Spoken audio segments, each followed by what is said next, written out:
안녕하십니까. LH 임대주택 스터디메이트입니다. 오늘부터 LH 청약센터에 그때그때 업로드되는 공고문을 자세하게 공부하고 꼼꼼히 챙겨서 실전으로 임대아파트 신청하시는데 도움이 될 수 있도록 실속 있게 실용적으로 영상을 좀 진행해 보고자 합니다. 부족하고 서툰 부분이 있지만 이 영상 안에서 영상을 시청하시는 분들이 궁금한 사항들, 가려운 부분들을 반드시 해소하고 해결하는 그런 낭비되는 시간이 아닌 꼭 도움이 되는 필요한 영상이 될 것을 약속드립니다. 부족하지만 잘 부탁드립니다. 오늘부터 영상 공고문, LH 청약센터 공고문 스터디한 내용들을 함께 나눠드리겠습니다. 지금부터 시작하겠습니다. 네, 5월 6일 LH 청약센터 홈페이지에 수도권 국민임대 예비입주자 모집 공고가 이제 게시가 되었습니다. 국민임대주택이란 LH에서 공급하는 임대주택 중 가장 많이 공급하는 유형입니다. 소득 1에서 4분위 서민 계층에게 공급합니다. 시중 전세 시세의 60에서 80% 수준으로 저렴합니다. 해당 아파트 최초 입주일로부터 30년 임대 가능합니다. 분양 전환되지 않습니다. 신청해도 비용 발생하지 않습니다. 당첨 후 계약 포기에도 불이익이 전혀 없습니다. 당첨되더라도 청약저축 효력이 유지됩니다. 남양주시 지역 국민임대주택 예비입주자 모집 공고일은 2022년 5월 6일입니다. 2019년 9월 27일 이후에 입주자 모집 공고에 신청할 때 동일 유형의 예비입주자로 중복 선정이 되지 않고 장기임대주택, 즉 국민임대, 영구임대, 행복주택 입주 시에 모든 대기자 명부에서 제외 처리되니 신청 시 유의하셔야 됩니다. 그리고 이제 본 모집 공고문의 모집 대상 주택에 대해서 지금 5월 6일날 LH 청약센터 홈페이지에 게시된 남양주시 지역 국민임대 예비자 모집 공고, 이 모집 대상 주택 내에서는 1세대 1주택 신청을 원칙으로 합니다. 중복 신청할 때는 전부 무효 처리됩니다. 유의하셔야 합니다. 자, 여기에서 위 내용을 한 번 더 자세하게 살펴보겠습니다. 동일한 유형이라고 하면 국민임대, 행복주택, 영구임대 이렇게 국민임대, 행복주택, 영구임대 이런 동일한 유형의 예비입주자 모집 신청은 가능합니다. 신청할 수 있으나 신청 후 예비입주자로 선정되면 종전 선정된 예비입주자로서의 지위는 자동 탈락 처리됩니다. 동일 유형의 예비입주자로 중복 선정되지 않는다. 이 부분이죠. 종전 선정된 예비입주자로서의 지위가 자동 탈락된다. 이 말은 종전이라는 기준이 입주자 모집 공고일 기준입니다. A라는 국민임대를 3월에 신청했습니다. 그리고 5월에 또 B라는 국민임대 예비자 공고가 게시가 됐습니다. 그러면은 A라는 공고에 예비자 모집 공고에 신청을 했으나 또 신청할 수 있습니다. 그러나 둘 다 당첨이 되면 종전 선정된 예비입주자로서의 지위라고 하면 먼저 3월에 공고된 국민임대 예비자 지위가 자동 탈락된다. 그런 의미죠. 나중 공고로 당첨된 예비입주자 지위만 유지가 된다. 이렇게 보시면 되겠습니다. 이런 부분으로 해서 잘 유의해서 선택을 하셔야 되겠죠. 그리고 만약에 입주자 모집 공고일이 같을 경우는 청약 접수일이 같을 때에는 당첨자 발표일이 빠른 단지를 기준으로 탈락 처리합니다. 주택 단지를 보겠습니다. 이번에는 별내 신도시 단지만 공고가 게시가 되었네요. 별가람 1-3, 별빛 3단지, 별빛 3-5단지, 미리는 4-2, 미리는 4-3, 미리는 4-4, 별사랑 2-2, 별사랑 2-5, 별사랑 2-10. 그런데 여기서 별가람 1-3단지는 별내별 가람역에서 한 5분 거리입니다. 셔틀버스로 한 5분 거리 된다고 하네요. 나머지 별내 단지들은 조금씩 단지마다 거리 차이가 있긴 합니다만 경춘선 별내역에서 13분에서 한 19분 정도 소요가 된다고 합니다. 버스로 해서 소요되는 시간입니다. 건설호수와 최초 입주일 게시가 되어 있습니다.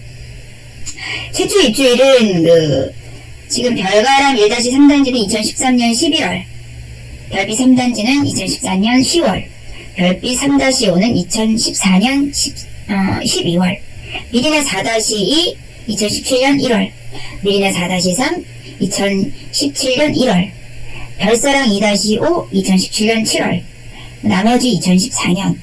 그래서 국민임대 아파트는 최장 30년 임대이긴 하나 최초 입주 기준으로 해서 30년입니다. 본인이 입주하시고 나서 30년이 아니고 그 아파트의 최초 입주일 기준으로 30년이니까 최초 입주 기준으로 해서 몇 년이 남았는지 추정할 수 있겠죠? 네, 넘어가겠습니다. 자, 모집 대상 주택의 면적, 그리고 건설 횟수, 대기 중인 예비자 수, 모집할 예비자 수 보도록 하겠습니다. 우선 면적이 중요하죠. 그런데 임대아파트 신청할 때 선택하는 주택형은 주거전용 면적을 기준으로 표기가 됩니다. 주거전용으로 해서 주거전용 소수점 뒷자리는 절사하고 앞에 부분이 주택형이 됩니다. 주거전용이라고 하면 실내 주거공간입니다. 이 단위는 평이 아닙니다. 제곱미터입니다. 제곱미터. 그래서 이 면적을 평수로 계산하려고 하면 주거전용 면적 나누기 3.3을 하면 평수가 나옵니다. 그래서 46평은 대략 한 14평 정도가 되고요. 뒤에서 평수를 또 알려드리겠지만 51이면 15평. 이런 식으로 주거전용 면적 나누기 3.3 하면은 실내 면적의 평수가 계산이 되고, 주거 공용 면적과 주거 전용 면적의 합을 나누기 3.3을 하면 공급 면적의 평수가 계산됩니다. 지금 이번에 공급되는 별내 단지는 복도식입니다. 지역 난방입니다. 대기자수 참고하셔야 되겠죠? 자, 대기자수 살펴보시고요. 자, 모집할 예비자수. 네. 살펴보시고 참고하시면 되겠습니다. 이 단지 내에서 주목하시면 안 됩니다. 1세대 1주택. 단지도 하나, 면적도 하나입니다. 미리는 4-4, 별사랑 2-1, 별사랑 2-5, 별사랑 2-10.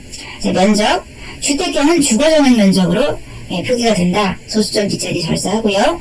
주거전용 면적은 실내 면적이다. 이 주거전용 면적 나누기 3.3 하면 실내 평수가 계산된다. 참고해 주시면 되겠습니다.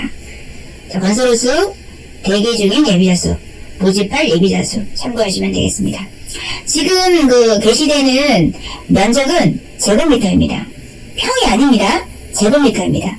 평수를 계산하려고 하면은 이 면적에 나누기 3.3을 해야 합니다. 착오 없으시기 바랍니다. 임대조건 보겠습니다. 보증금 임대료, 임대조건 보겠습니다.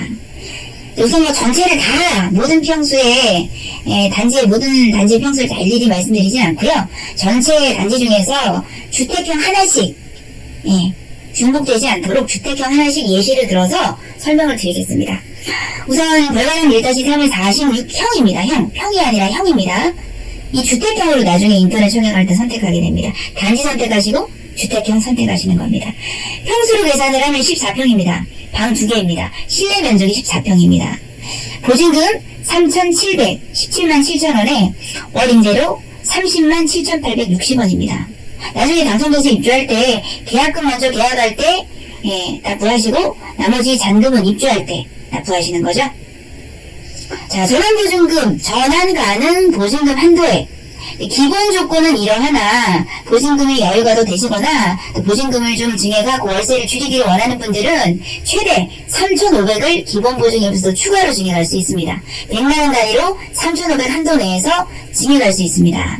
그리고 보증금 여유가 없는 분들, 그런 분들은 이 기본 보증금에서 2,700까지 감액할 수 있습니다. 물론 100만원 단위로 조정할 수 있습니다. 그렇게 조정했을 때 최소 보증금은 1,017만 7천원이고요. 그랬을 때 월세는 36만 4,110원인데 어떻게 이렇게 계산이 되느냐? 감액할 때 전환 이율은 연 2.5%입니다. 그래서 연 2.5%면 100만원을 감액하면 월세가 2,080원이 증가한다. 이렇게 보시면 되고요. 자, 보증금을 추가로 증액할 때 전환 보증금은 연 6%가 적용이 됩니다. 그래서 100만원을 증액하면 월세가 5,000원이 차감된다. 이렇게 이해해 주시면 되겠습니다. 그래서 최대 보증금 7,217만 7천원에 월 13만 2,860원. 이 전환 보증금 같은 경우는 입주하고 나서도 한도 내에서 수시로 증액할 수가 있고요. 단 감액 보증금은 한도 내에서 2년마다 2번에 한해서 제한한다고 합니다. 별빛 3단지 26평 보겠습니다. 나누기 3.3에서 실내 면적은 8평입니다. 원룸 형태입니다. 보증금 1,580에 월 15만 4,690원입니다. 전환 가능 보증금 한도에 보겠습니다. 기본 보증금에서 1,800을 최대로 증액할 수 있습니다. 100만원 단위로 조정할 수 있고요. 그랬을 때 최대 보증금 3,380만원이고요. 월세는 64,690원이 됩니다. 감액 보증금 한도 보겠습니다. 기본 보증금에서 최대로 1,100만원을 감액할 수 있습니다. 100만원 단위로 조정할 수 있습니다. 그랬을 때 최소 보증금 480만원, 월세 17만 7,600원입니다. 별빛 3-5 36평 보겠습니다. 실내 면적 11평입니다. 방 하나, 주방 겸 거실. 주방 겸 거실에 사회문을 닫으면 방 2개로 활용할 수 있지만 실제로 침실은 하나입니다. 기본 보증금 2,037만 7천원에 월 23만 790원입니다. 전환 가능 보증금 한도에 기본 보증금에서 최대 2,600을 추가로 증액할 수 있습니다. 100만원 단위로 조정 가능하고 그랬을 때 최대 보증금 4,637만 7천원이고요. 월임대료는 10만 790원이 됩니다. 기본 보증금에서 최대 1,300까지 감액할 수 있습니다. 그랬을 때 최소 보증금은 2,037만 7천원 빼기 1,300 하면 737만 7천원이죠. 월세는 25만 7,870원입니다. 연 2.5% 전환 이율이고요. 증액할 때는 연 6%입니다. 미리는 4-7평, 24형. 평수로 계산하면 나누기 3.3 하면 7평입니다. 원룸 형태입니다. 기본 보증금 1,525만 7천원에 월 15만 9,750원.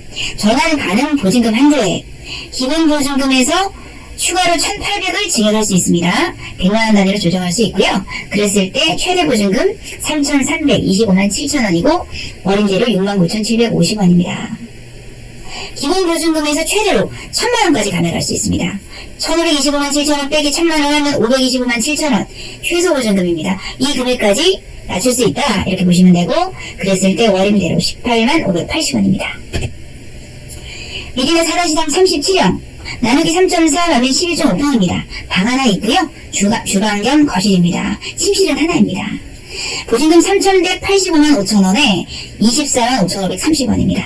전환 가능 보증금 한도액 기본 보증금에서 추가로 최대 2,800을 더 추가할 수 있고요. 그랬을 때 5,985만 5천원, 월세 10만 5,530원입니다. 기본 보증금에서 최대로 마이너스 2,400만원, 2,400을 감액할 수 있습니다. 이 금액에서 이 금액 빼면 785만 5천원 최소 보증금이죠. 그랬을 때 월세 29만 5,530원 100만원 단위로 조정할 수 있습니다. 별세랑 2-51형입니다. 51형 나누기 51 나누기 3.3 하면 15.5평 방 2개입니다. 기본 보증금 4,870만 1,000원에 월 33만 9,660원입니다. 이 기본 보증금에서 추가로 3,900을 증액할 수 있습니다. 100만원 단위로 조정할 수 있고요. 최대 보증금 8,770만 1,000원, 월세 14만 4,660원입니다. 기본 보증금에서 3,700을 더 감액할 수 있습니다. 그래서 최소 보증금 1,170만 1,000원이고요. 월세 41만 6,740원입니다. 100만원 단위로 조정할 수 있습니다. 별사랑 2-5 29형입니다. 29 나누기 3.3 하면 평수 계산되죠? 9평 원룸 형태입니다. 기본 보증금 1,746만 5천원에 월 16만 8,330원입니다. 기본 보증금에서 추가로 증액할 수 있는 보증금 한도 1,900입니다. 플러스 하면 3,646만 5천원 최대 보증금이죠. 그랬을 때 최저 임대료 73,330원입니다. 더 월세를 주실 수는 없죠. 최대입니다. 기본 보증금에서 1,200을 더 추가로 감액할 수 있습니다. 1,746만 5천원 빼기 1,200 하면 최소 보증금 546만 5천원이 됩니다. 월세 19만 3,330원 100만원 단위로 조정할 수 있습니다. 예시로 주택견마다 하나씩 다 예를 들어드렸고요. 조금 전에 그 전환보증금에 대해서 자세하게 한 번 더 설명해 드리겠습니다. 전환보증금 플러스 마이너스도 있잖아요. 플러스는 기본 보증금에서 추가로 증액할 수 있는 한도 금액입니다. 그래서 이 추가로 증액할 때 전환이율은 6%입니다. 연 6%입니다. 그래서 100만원당 5천원 임대료가 할인, 차감이 됩니다. 1,000만원이면 5만원이겠죠? 그리고 마이너스, 기본 보증금에서 최대한대로 감액할 수 있는 한도입니다. 감액 시 전환이율은 연 2.5%입니다. 100만원당 2,080원의 임대료가 상승합니다. 1000만 원이면 28,000원이겠죠. 은행에서 대출을 제한이 되는 분들, 그 LH에서 감액, 제도를 이용하면 상당히 여자금이 없는 분들에게 큰 도움이 되겠죠. 월임대로의 보증금 전환은 임차인의 선택사항입니다. 100만원 단위로 보증금 추가 납부도 가능하고 100만원 단위로 추가 감액도 가능합니다. 이 최대 전환 시 임대 조건은 월임대로의 임대보증금으로 전환 시 이율 연 6%, 임대보증금의 월임대로로 전환 시 이율 연 2.5%를 적용해서 산정하는 것으로 향후 전환 이율이 변경되는 때에는 변경된 이율을 적용하여 다시 산정하게 됩니다. 현재 적용되는 이율입니다. 신청 자격 보겠습니다. 입주자 모집 공고일 2022년 5월 6일 현재 무주택 세대 구성원이 신청할 수 있습니다. 신청자 등본에 공고일 5월 6일 기준으로 그 등본에 세대에 속한 사람, 그 같은 신청자 등본에 구성된 사람을 한 세대로 봅니다. 그 세대에 속하는 사람 전체가 무주택 세대 구성원으로서 아래, 뒤에 설명드리겠습니다. 아래의 소득 및 자산 보유 기준을 충족하는 사람. 단, 모집 공고일로부터 입주 시까지 무주택 세대 구성원을 유지해야 하며 무주택 세대 구성원을 유지하지 않을 경우 당첨 취소 및 계약 거절 등의 불이익을 받을 수 있습니다. 어떤 사람이 신청할 수 있나요? 국민임대 신청 자격, 성년자, 민법상 미성년자, 즉 만 19세 미만은 공급 신청할 수 없다. 성년자, 성인만 가능하다 그 뜻이죠. 단, 그러나 아래의 어느 하나에 해당하는 경우 미성년자도 공급 신청 가능하다. 이런 분들 계시죠? 자, 잘 설명 들어보시고 본인이 해당되는지 주변의 가족이나 형제나 친척이나 지인이 해당되는지 잘 들어보시고 전해주시면 큰 도움이 되겠죠. 고마워하겠죠? 자, 보겠습니다. 단, 아래의 경우에 해당될 때에는 미성년자라도 임대 신청할 수 있다. 그런 기쁜 소식입니다. 자녀가 있는 세대주인 미성년자. 단, 동일한 세대별 주민등록표에 자녀가 등재되어야 한다. 여러가지 사정으로 청소년기에 미성년자이지만 부모가 된 분들 계시죠. 고딩 원빠라고 미디어에도 프로그램이 지금 나오고 있던데요. 그런 책임감 있는 청소년들, 미성년자, 부모가 된 분들 신청할 수 있습니다. 대신에 동일한 세대별 주민등록표 본인 등본에 자녀가 등재되어 있어야 합니다. 또 직계존속이면 부모님, 조부모님이죠. 부모님, 조부모님의 사망, 실종, 행방불명 등으로 형제자매를 부양하여야 하는 미성년 세대주. 단, 행방불명의 경우 신고 접수증으로 증빙해야 하며 부양해야 하는 형제자매는 동일한 세대별 주민등록표 상에 등재되어 있어야 합니다. 외국인 부모와 미성년 자녀 세대주로 구성된 한부모 가족인 경우 단, 이 경우 외국인 부모가 대리하여 신청합니다. 이런 가정들 있으시죠? 부모님이 외국인인데 한부모 가족입니다. 그런데 자녀는 미성년 자녀고 한국인입니다. 그런데 이 자녀가 세대주로 등본에 등재되어 있습니다. 이런 경우에 외국인 부모가 대리해서 임대 신청하실 수 있습니다. 국민임대만 해당되는 건 아니고요. 이 부분에 해당되는 임대들이 또 있습니다. 우선 오늘은 국민임대만 설명드리겠습니다. 이런 분들이 신청할 수가 있고, 또 단독세대주 제한이라고 하는 부분은 이제 면적입니다. 조금 전에 저희가 면적, 평형, 방 몇 개 이런 것들이 봤잖아요. 평형에 대한 부분이 있기 때문에 단독세대주면은 등본에 본인만 등재되어 있는 1인 가족을 말합니다. 단독세대주는 면적 제한을 합니다. 살펴보겠습니다. 단독세대주는 본인의 세대별 주민등록표 등본상에, 등본상이라는 뜻이죠. 배우자 및 직계 좀비 속인 세대원이 없는 자, 본인만 1인이 등본이 등재되어 있다 그 말입니다. 이런 분들은 전용 면적 40제곱미터 이하 주택만 신청할 수 있다. 조금 전에 그 내용을 봤잖아요. 주택형 40 이하로 신청할 수 있습니다. 그런데 이 기준을 예외로 적용하는 단 예외가 있습니다. 단독세대주 중 등본에 1인으로 나오는 사람 중에 등본 구성이 혼인 중이 아닌 미성년 형제 자매, 단 부모의 사망, 실종, 행방불명 등의 사실이 확인된 경우에 한해서 미성년 형제자매, 미혼 형제자매가 등본에 둘이 이렇게 등재되어 있을 때는 형제자매는 직계는 아니죠.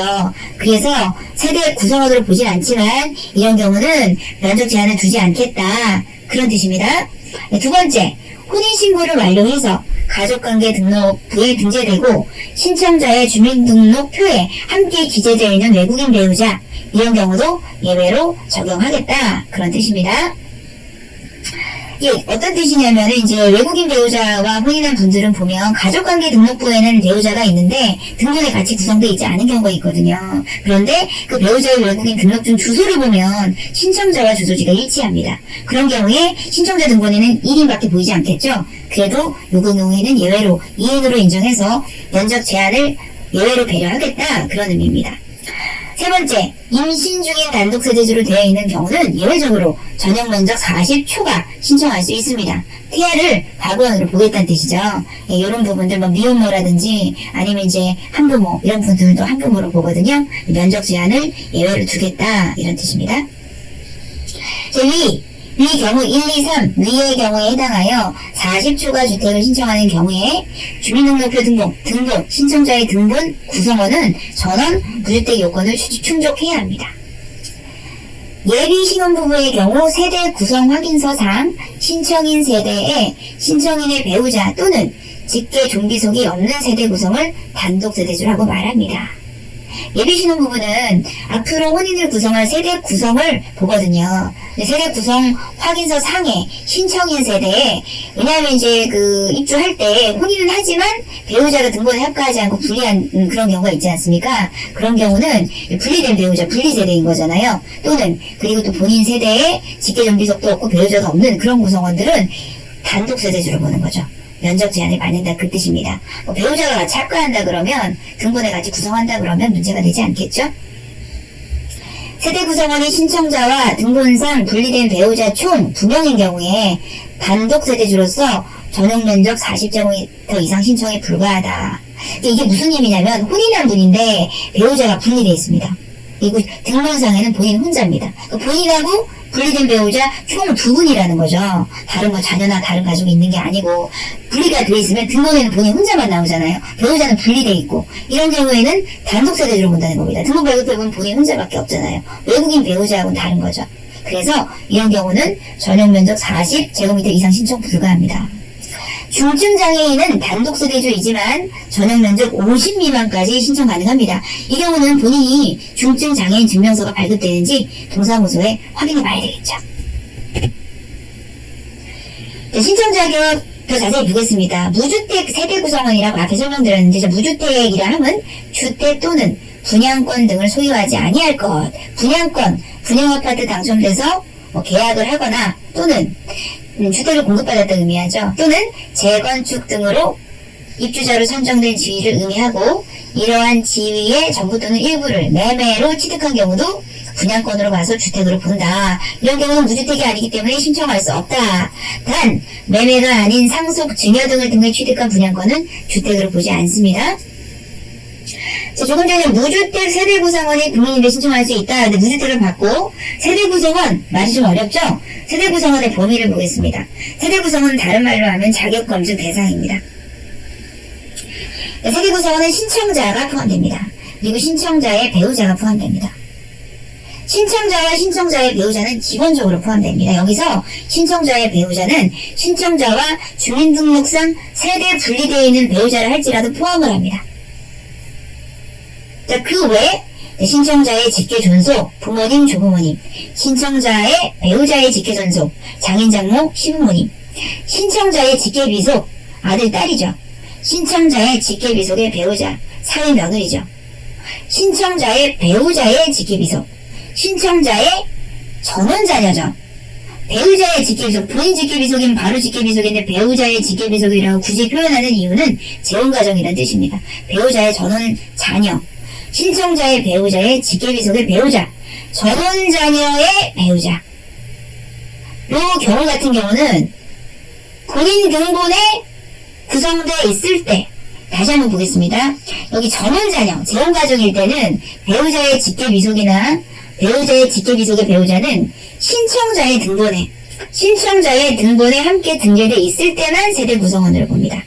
그리고 재혼가정이 아닐 때에는 신청자의 등본, 이 분들이 신청자와 세대별 주민등록상 함께 등재되어 있고, 그러니까 쉽게 말하면 신청자 등본에 등재되어 있고, 또는 그리고 신청자의 미시면은 이제 그리고죠. 신청자의 분리 배우자와 세대별, 그러니까 분리 배우자의 등본에 같이 등재돼 있어도 포함한다 그 뜻입니다. 전원자녀, 그러니까 배우자의 전원자녀의 배우자, 재혼가정일 때는 반드시 신청자 등본만 보거든요. 신청자 등본에 이분들이 있어야지 포함하는데, 예. 재혼가정이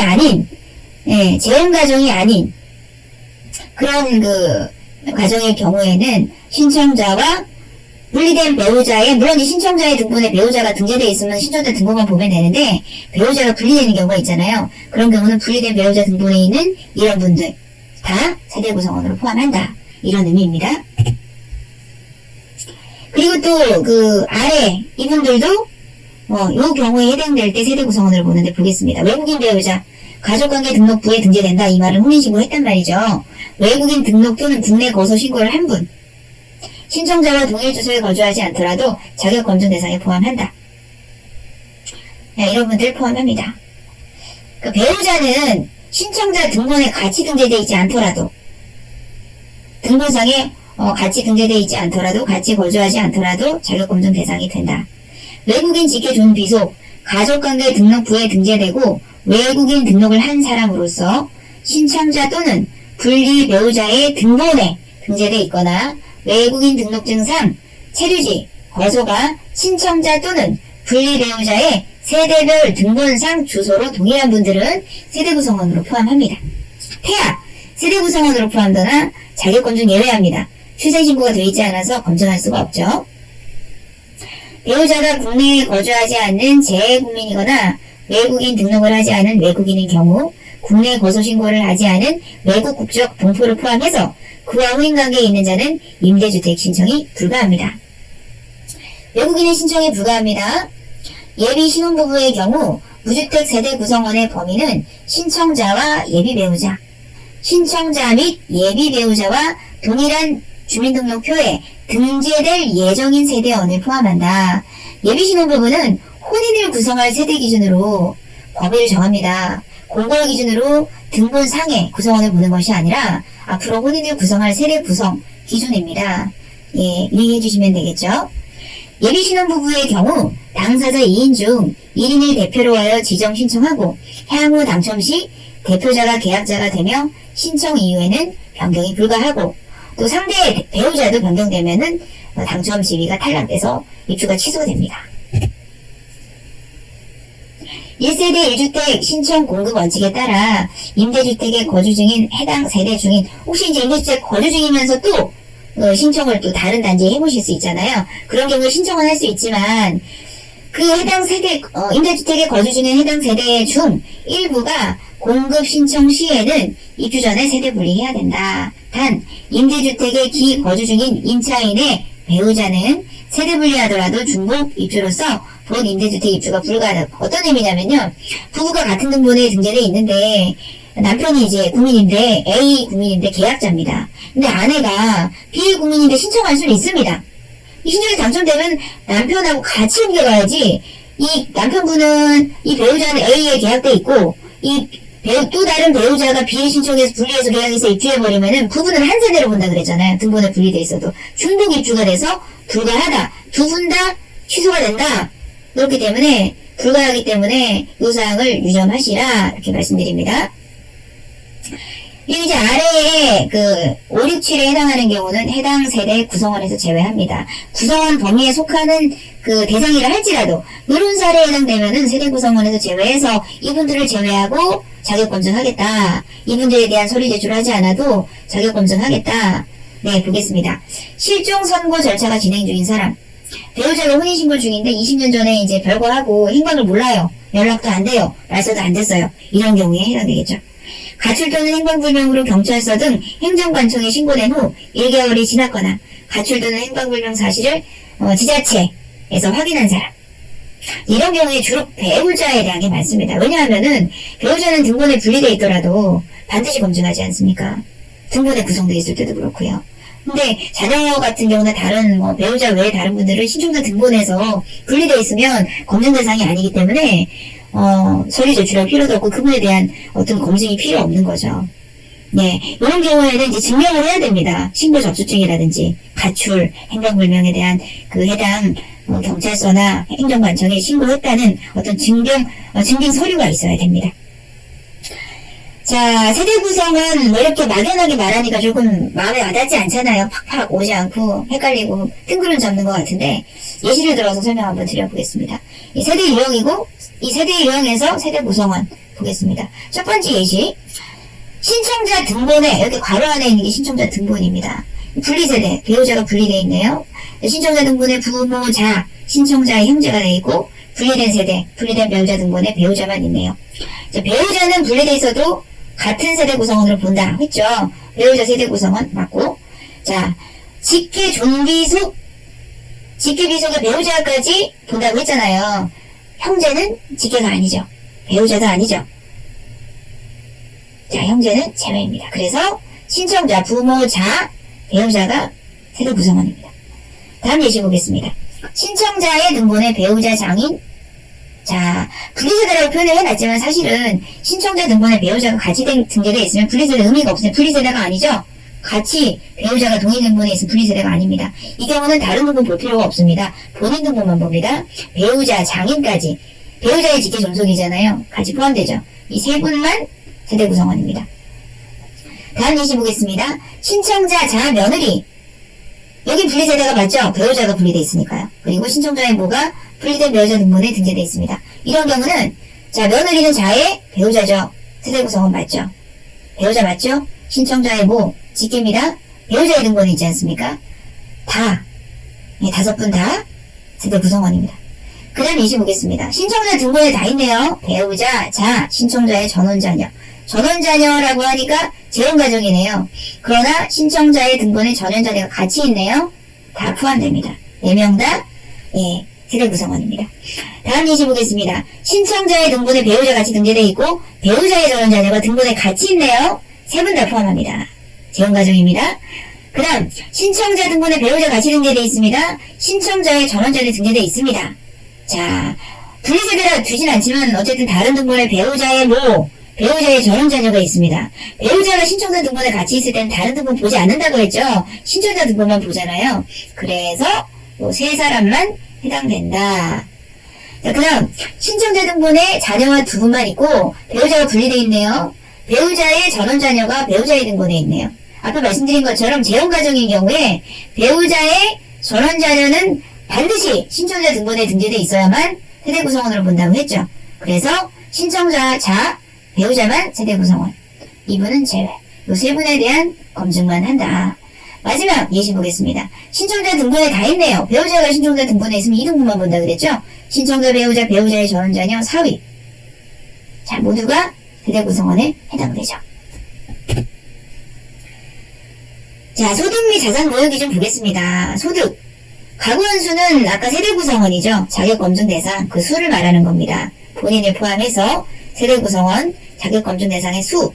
1인 가구는 289만 902원 이하여야 됩니다. 월평균 소득 기준이 공고일 기준으로 해서 가장 최근에 신고된 월평균 소득 기준이 1인 가구 289만 902원 이하, 2인 가구 387만 5,496원 이하, 3인 가구 449만 2,596원 이하, 4인 가구 504만 566원 이하, 5인 가구 512만 8,250원 이하, 6인 가구 544만 5,878원 이하.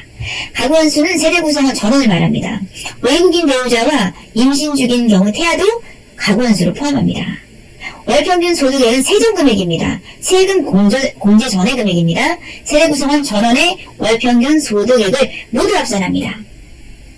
자, 자산 보겠습니다. 총자산, 금융자산, 부동산 다 봅니다. 소득은 자산에 들어가지 않습니다. 세대 구성원 전원이 보유하고 있는 총자산 3억 2,500만원 이하여야 합니다. 여기서 부채는 제외합니다. 자산이 5억인데 부채가 3억이다. 2억만 자산으로 봅니다. 자동차 가액 보겠습니다. 자동차 가액은 비영업용 승용 자동차를 제한합니다. 물론 비영업용 승용차가 아닌 차량이 있을 수 있죠. 화물이나 승합차, 오토바이, 이륜차 이런 것들은 총 자산에는 당연히 포함됩니다. 그러나 자동차 가액은 비영업용 승용 자동차의 하나입니다.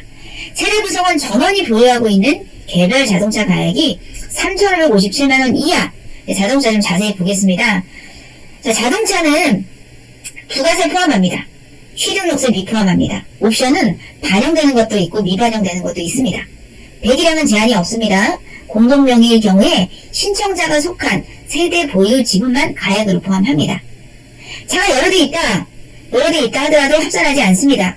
그 여러 대, 비영업용 승용차가 여러 대 있으면 그 대수만큼 다 합산하는 게 아니라 그 차량 중에 가장 자동차 가액이 높은 차량 한 대 가액 금액이 3,557만원 이하면 됩니다. 물론 그 전체 자동차 합산 금액은 총 자산에는 포함됩니다. 저공해 자동차, 전기차 이런 차량들은 정부와 지자체 보조금은 가액에서 제외합니다.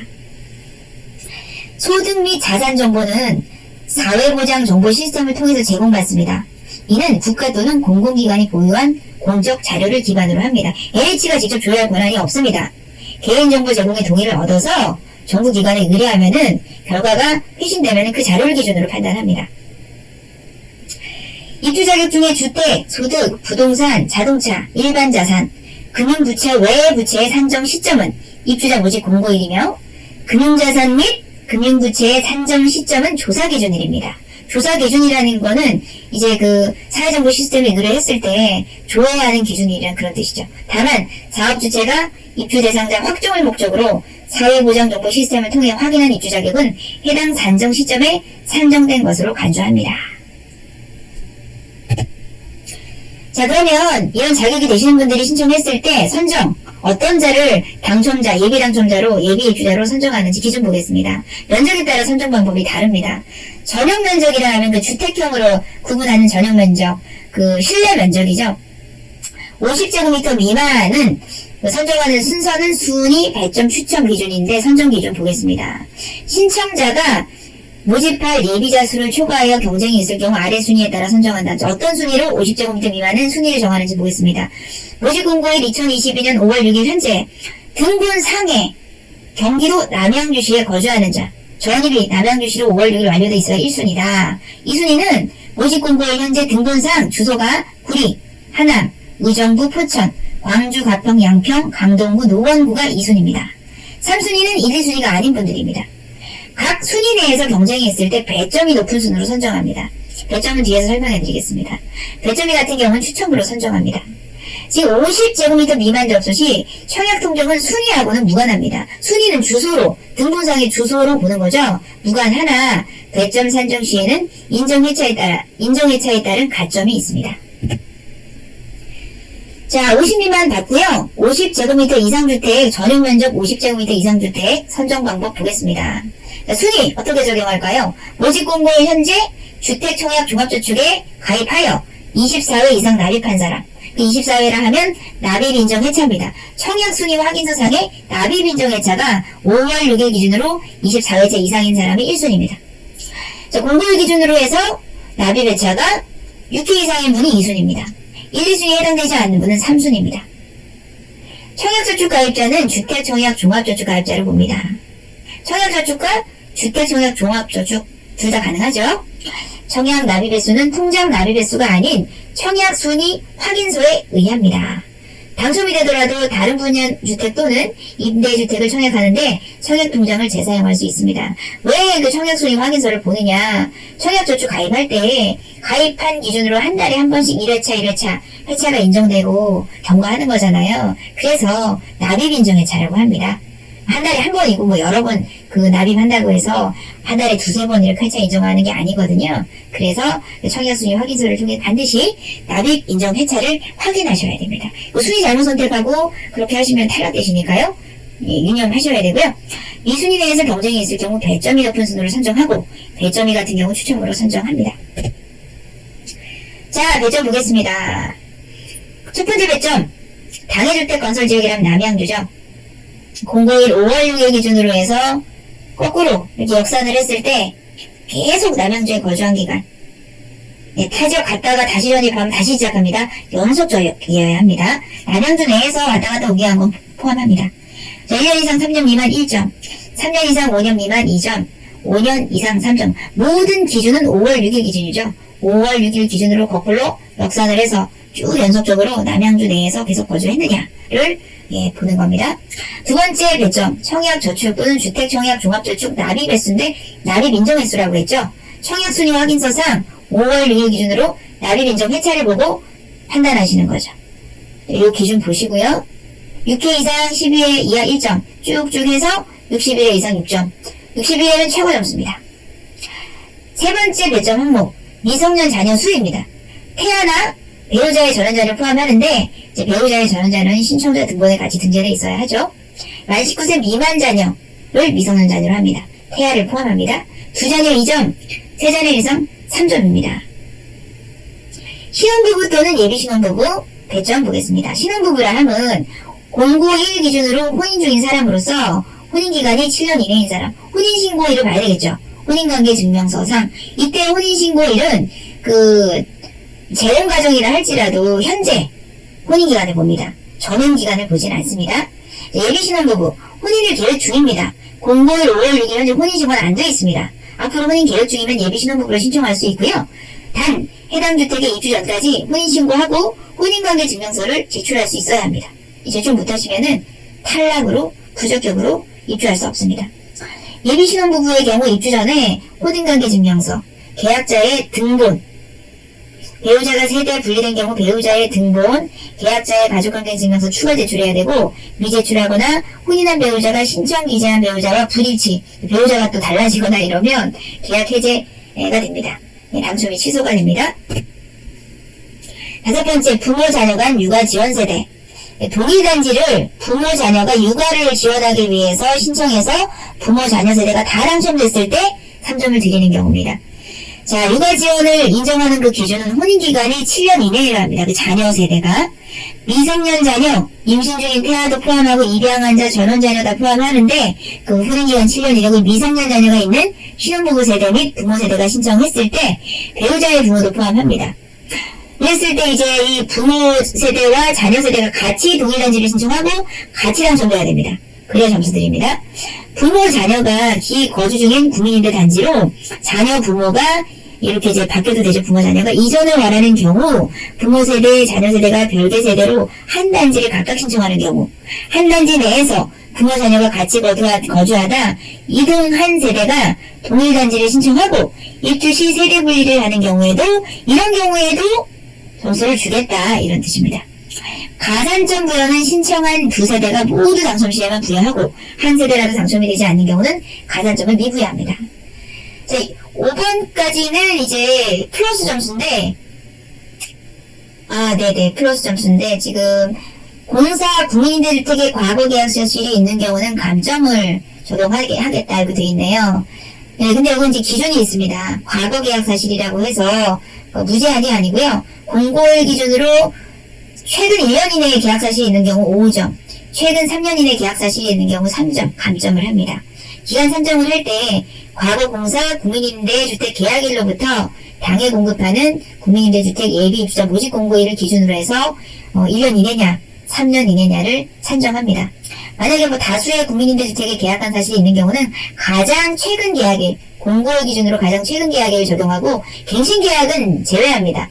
갱신계약은 제외합니다. 명의 변경이 이루어진 후 양도인 또는 양수인이 국민임대 신청 시에 명의 변경 대상 임대주택의 최초 계약일이 감점 산정 기준일이 됩니다. 예를 들어서 이제 국민임대에 살고 계시다가 계약자인 아버님이 돌아가셨어요. 그래서 배우자에게 명의 변경을 했습니다. 계속 한 10년 사시다가 그럼 이 계약 승계받은 이분이 또 임대 신청할 수는 있잖아요. 그런데 그게 1년 전에 명의 변경을 했다고 해서 1년 전 기준으로 판단하지 않고 명의 변경 받기 전에 최초 계약자가 임대 아파트 최초로 계약한 명의 변경하기 전에 계약 사실 기준으로 해서 감점 최초 계약 해당 명의 변경 대상 임대주택 이전 계약자가 최초 계약한 계약일 기준으로 산정을 합니다. 감점제에 예외가 있습니다. 국민임대주택 입주자의 출산, 사망 또는 노부모 부양 등의 사유로 가구한 수가 변경이 되어 다른 면적의 국민임대주택으로 이주하기 위하여 공급 신청하는 경우가 많죠. 이 사항 모른다면은 또 모르고 체크하고 또 이 사항에 대해서 증빙도 하지 않고 이 점수로 인해서 큰 손실이죠. 5점 감점, 3점 감점이면은 당첨에 지대한 영향을 주잖아요. 이런 부분 꼭 체크하셔서 이 부분에 해당되는 분들은 감점 대상이 아니니까요. 감점 대상 아니라고 예외라고 체크하고 온라인 신청할 때 체크하시고 이거에 대한 서류 준비하면 감점 예외로 신청할 수 있습니다. 신청자의 미성년 자녀 수, 재혼 배우자의 이전 혼인 미성년 자녀 수 포함해서 이 미성년 자녀 수는 주민등록 등본이나 가족관계 증명서를 확인하며 이혼, 재혼의 경우 신청자와 동일한 주민등록 등본에 등재된 미성년 자녀만 인정합니다. 이혼, 재혼이 아닌 경우는 가족관계 증명서로 가능하거든요. 등본이나 가족관계 증명서를 하면 되는데 이혼, 재혼의 경우는 신청자와 동일한 등본의 자녀가 미성년 자녀로 등재되어 있어야만 배점을 받을 수 있습니다. 자, 사회 취약계층 배점이 있습니다. 이게 조금 길어서 제가 순서를 좀 바꿔서 그 7번 감정이 마지막 그 항목인데 그 순서만 좀 바꿨을 뿐입니다. 사회 취약계층은 생계의료 수급자, 한부모 가족 이런 분들은 차상위 계층 이런 분들은 신청자가 꼭 이런 대상이 아니더라도 그 세대 구성원 중에 또는 가구원 중에 이 대상이 있으면은 그 점수를 같이 승계받을 수 있습니다. 그 부분 참고해 주시면 되겠습니다. 그리고 차상위 계층 말씀드렸고 그 항목 하나씩 이렇게 확대해서 한번 보시고요. 영구임대주택에 거주하는 자, 단 계약자에 한해서 주택청약 종합저축에 가입되어 있는 분은 그 3점 점수를 드립니다. 영구임대주택에 거주하는 자 중에서 청약저축에 가입되어 있는 분 3점 더 추가로 드립니다. 자, 이런 자격이 되시는 분들 이런 순위와 배점의 순차를 알았습니다. 구술이 서말이라도 깨어야 보배라고 했습니다. 접수 안 하시면 소용없겠죠? 자, 모집 일정 신청하는 방법 알려드리겠습니다. 조금 전에 순위 말씀드렸죠. 본인의 순위, 본인이 어떤 면접을 신청할지 선택을 하셔서 이제 몇 순위인지를 보셔야 되겠습니다. 우선 1순위.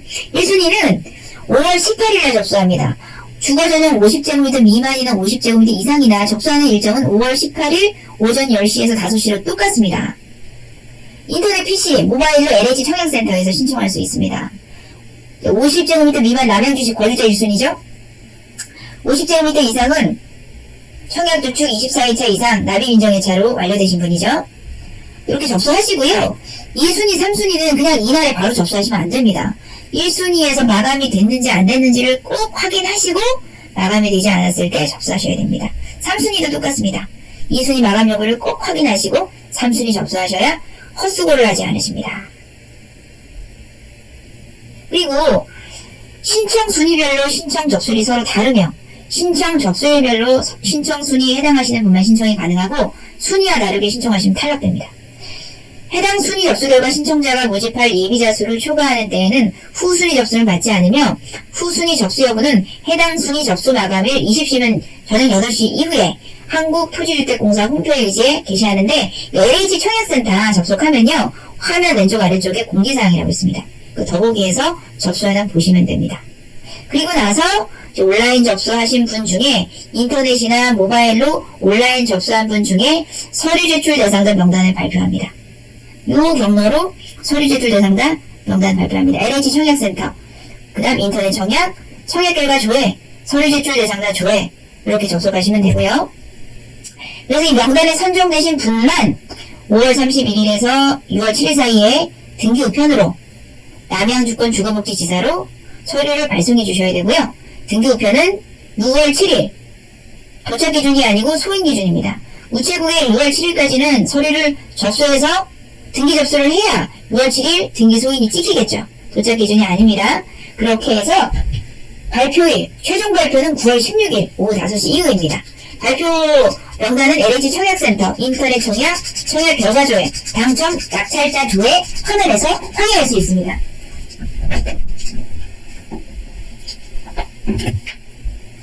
신청 방법 경로 보겠습니다. 고객의 신청 편의를 위하여 인터넷 및 모바일 신청 제도를 운영하고 있고 다만 인터넷 등 사용이 어려운 만 65세 이상 고령자 및 장애인 등 정보 취약 계층에 한해서 신분증, 주민등록 등초본, 가족관계증명서 및 기타 배점 서류를 지참하시고 접수일에 맞춰 LH 남양주권 주거복지지사 이쪽으로 시간 10시에서 4시 사이에 점심시간 12시에서 1시 제외 방문하시면은 대신 대행 접수를 도와드린다고 하고요. 서류 미지참 시에 대행 접수 불가하다고 합니다. 고령자분들, 인터넷 청약 어려운 분들 참고해 주시고요. 자, 주로 이제 인터넷 청약을 합니다. 인터넷 청약하는 방법 보겠습니다. 공동인증서와 네이버 인증서를 준비하셔야 합니다. 준비하셔서 스탠바이 해주시고요. 반드시 신청자 명의여야 합니다. 타인 명의로 인증할 수 없습니다.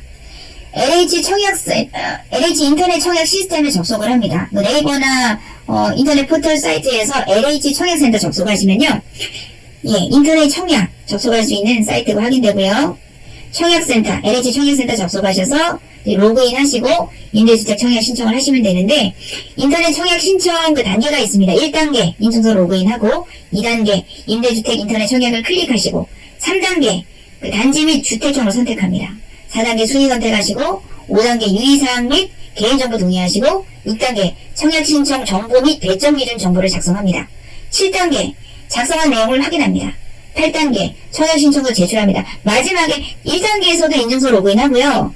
청약 신청서 제출하고 마지막에도 인증서로 마무리하고 제출됩니다.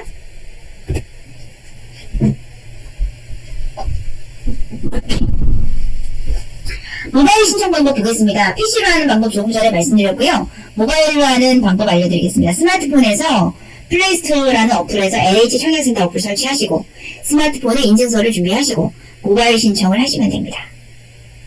아이폰 고객, 안드로이드 고객 이렇게 나와 있네요. 자세하게 어플 다운하는 방법 보시면 되겠고요. 그리고 이제 모바일 단계도 거의 동일합니다. 조금 전에 PC로 설명한 단계 그대로 따라 하시면 되겠고요. 유의사항, 일반 PC로 청약한 것을 스마트폰으로 수정 취소가 가능하고, 스마트폰으로 청약한 건도 PC로 수정 취소가 가능합니다. 청약 순위 확인서, 지금 청약 통장 난리 배치하는 순위에도 반영되고 배점에도 반영이 됩니다. 순위에 반영되지 않는 면적이라 할지라도 배점에 반영되고 중요한 사항이기 때문에 납입 인정 회차를 정확히 모르고 잘못 체킹하시면 탈락됩니다. 납입 회차는 통장에 나타난 회차 기준이 아니고 청약통장 순위 확인서 회차 기준입니다. 납입 인정 회차입니다. 그 아래의 조회 방법을 따라서 미리 순위를 확인해서 탈락되지 않도록 유의하셔야 되겠습니다. 그 청약 순위 확인서 어떻게 발급하는지 보겠습니다. 한국부동산은 청약홈, 그냥 포털 사이트에서 청약홈이라고 검색하면 됩니다. 그러면은 그 화면에 청약 순위 확인서라고 있고요. 선택해서 종류 선택하고 로그인 하시고, 신청주택 선택하고 거주지 선택, 연락처 입력, 발급 신청 후 내역 확인하면 되시고, 혹시 필요한 내용이 있다면 이제 주택관리번호 보시면 되고요. 최근에 청약홈 한번 접속해서 보니까 그냥 아예 2022년 5월 6일 LH 국민임대 예비입주자 모집 공고라고 선택할 수 있게 주택명이 게시되어 있습니다. 만약에 이렇게 청약홈을 통해서 확인하는 게 어려우시면요, 청약통장 가입은행에 방문하셔서요, 청약통장 순위 확인서, 가입 확인서를 발급받아서 납입인정 회차 확인하시면 됩니다. 자, 이렇게 온라인 접수하신 인터넷, PC, 모바일, 온라인 인터넷 청약자 중에서 서류 제출 대상자로 발표하는 시점이 5월 30일 오후 5시 이후입니다. 인터넷 청약자 중에서 확인하면 되고요. 고령자 인터넷 청약이 어려웠던 분들이 한양 접수하셨으니까 모든 서류 제출하셨을 거니까 여기 대상은 아니죠. 그래서 인터넷 청약하신 분 중에서 명단이 발표가 되고, 기간 내 서류 제출하셔야 되고요. 서류 제출 대상자는 순위 및 배점에 따라서 모집 호수의 통상 1.2에서 2배수가 선정이 됩니다. 자격 검증 후에 적격자가 모집 인원 초과 시 배점이 낮은 신청자는 탈락할 가능성이 있습니다. 이 서류 제출 대상자는 확정이 아닙니다. 당첨 가능성이 있고 서열이 높은 분들은 여유 있게 선정한 거기 때문에 1.2에서 2배수가 선정돼서 자격 검증 후에 적격하더라도 배점이 낮은 자가 탈락할 가능성이 있습니다. 그리고 이제 서류 제출 대상자 확인 방법. 5월 30일 5시 이후에 확인할 수 있고요. 컴퓨터로는 LH 청약센터 상단 인터넷 청약 클릭하면 활성창 오른쪽 아래쪽에 서류 제출 대상자 조회라고 있고요. 괄호 열고 임대주택이라고 있습니다. 클릭하시면 되고요. 접수방을 확인할 수 있습니다. 모바일로 서류 제출 대상자를 확인할 때 LH 청약센터 인터넷 청약 결과 조회 상단의 드롭다운 메뉴에서 서류 제출 대상자를 선택하면 됩니다. 자, 이렇게 서류 제출 대상자로 선정되신 분들은 서류 제출을 기한 내에 하셔야 되는데, 방법 등기 우편으로 제출하셔야 되고요. 기간은 5월 31일에서 6월 7일 사이입니다. 단 6월 7일 도착 기준이 아닙니다. 6월 7일 우체국 소인이 찍힌 우편까지 유효하게 접수됩니다. 등기 우편 발송 주소 경기도 남양주시 다산중앙로 123번길 22-80 시내메디컬 타워 4층 남양주권 주거복지지사 국민임대 공급 담당자 앞 우편번호까지 친절하게 나와 있네요. 제출 서류는 다음 영상에서 자세하게 설명드리겠습니다. 지금까지 시청해주셔서 감사합니다. 부족한 부분이 좀 있겠지만 또 빨리 설명돼서 지나간 부분이 놓친 부분이 있다면 다시 영상 돌려보면서 천천히 확인해 보시고요. 네, 다음에 서류 제출 대상자로 선정되신 분들 위해서 자세한 서류 다음 영상에서 자세하게 공고문 스터디 해드리겠습니다. 감사합니다.